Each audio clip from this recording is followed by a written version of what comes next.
Hello class 8 এর শিক্ষার্থীরা, আজকে আমরা তোমাদের গণিত বইয়ের সেট ফাংশন অধ্যায়টা একদম বেসিক টু ক্লিয়ার করব। তো এখানে আমাদের জানতে হবে সেট কি, সেট কি কাজে লাগে আমাদের এবং একে কয় ভাগে ভাগ করা হয় সেইগুলো। তো চলো আমরা আস্তে আস্তে সেইগুলো শিখে ফেলবো। এখন সেট কি, আমরা দৈনন্দিন জীবনে যে দলবদ্ধভাবে কাজ করি এইটা একটা সেটে প্রকাশ করাকেই একটা সেট বলে। যেমন ধরো আম, জাম, কাঁঠাল, এখানে কয়টা নাম আছে, এটা কিসের নাম, এটা ফলের নাম। তো এটাকেও সেট ভাবে, এটাকেও কি একটা সেট, কিসের সেট, ফলের সেট। তো সেট সব সময় সেকেন্ড ব্র্যাকেট দিয়ে আটকানো থাকবে। তো দেখো এখানে যদি আমরা লিখি আম, জাম আর যদি কাঁঠাল লিখি, এখানে মাঝখানে কমা হবে আর যদি সেকেন্ড ব্র্যাকেট দিয়ে আটকে দিই তাহলে এটা কিসের সেট, এটা হচ্ছে ফলের সেট। ঠিক আছে, এটা হচ্ছে ফলের সেট। যদি তোমরা তিন বন্ধু থাকো, তিন বন্ধুর নাম যদি দিয়ে আমরা সেকেন্ড ব্র্যাকেট দিয়ে আটকে দিই তাহলে সেটা কি তিন বন্ধুর একটা সেট। ঠিক আছে, তাহলে সেটের সংজ্ঞাটা কি, সেটের একদম সংজ্ঞাটা কি, সেটের সংজ্ঞা হচ্ছে সুস্পষ্টভাবে নির্ধারিত বস্তুর সমষ্টি সেট। সমষ্টি সেট মানে নির্ধারিত একটা বস্তু থাকবে, এই বস্তুগুলো আমরা একসাথে থাকবো, সেইটি কি সেট। এখানে সমষ্টি বলতে কিন্তু যোগফল বোঝায় না, এখানে সমষ্টি বলতে একসাথে পাশাপাশি থাকাকে বুঝিয়েছে। তো এটাকে আমরা সেট বলবো। তারপর সেট প্রকাশের পদ্ধতি হচ্ছে দুইটা পদ্ধতি, একটা হচ্ছে তালিকা পদ্ধতি আর একটা হচ্ছে সেট গঠন পদ্ধতি। এবার তালিকা পদ্ধতি কি আর সেট গঠন পদ্ধতি কি? তালিকা পদ্ধতিতে একটা নির্দিষ্ট করে সংখ্যাগুলো বলা থাকবে, যেমন 1 2 3 4 বা কারো নাম ইয়াসিন, রাহুল, এভাবে বলা থাকবে।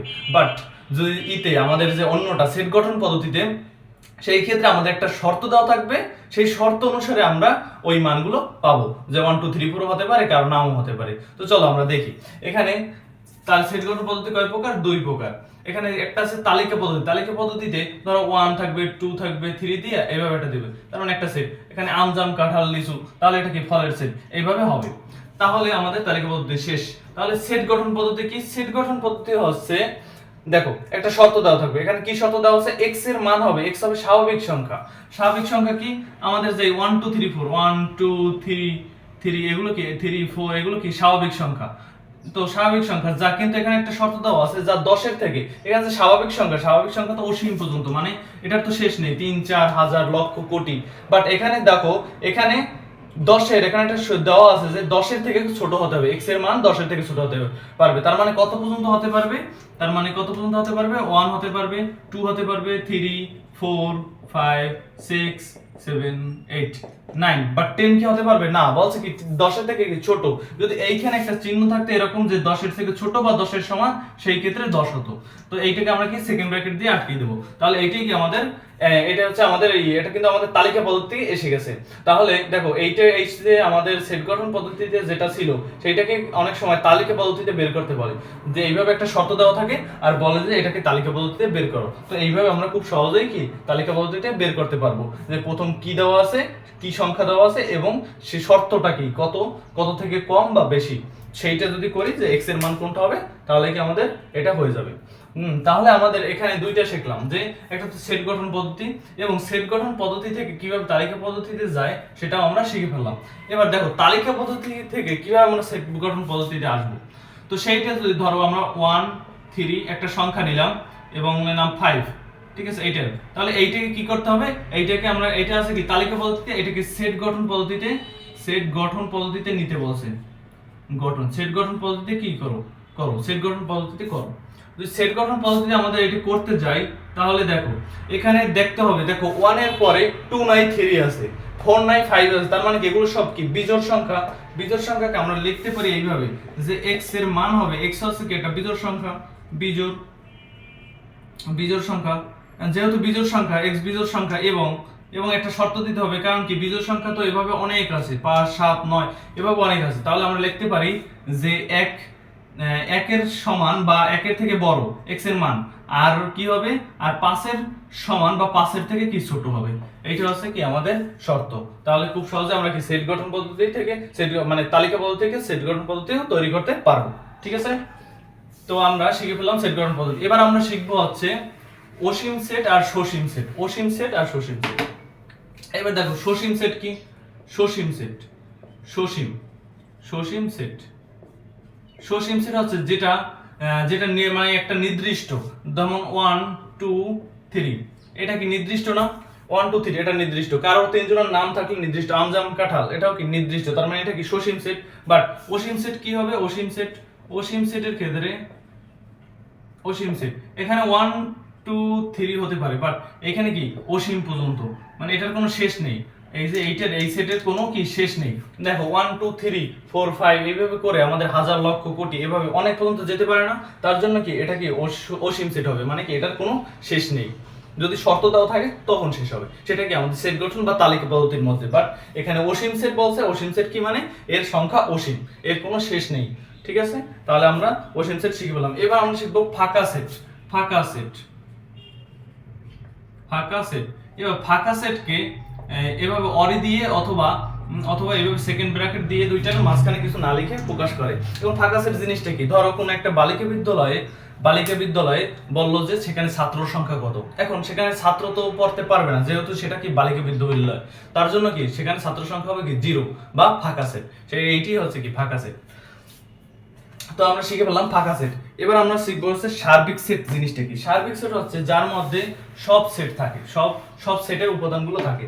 ধরো এ একটা সেটের মান হচ্ছে 1 এবং 2, 1 এবং 2, আর বি একটা সেটের মান হচ্ছে 2 3, আর যদি ইউ একটা সেট হয় ইউর মান হবে 1 1 2 3।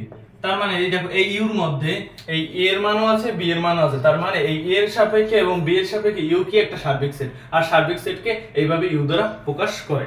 ঠিক আছে, এইবার আমরা শিখবো একটু ভেন চিত্র। ভেন চিত্রটা আমরা শিখবো। ভেন চিত্র বলতে এখানে চিত্রের সাহায্যে যেটা সেটটা গঠন করা হয় সেটা হচ্ছে ভেন চিত্র। তো সেই ক্ষেত্রে আমরা দুইটা গোল দিয়ে নিলাম।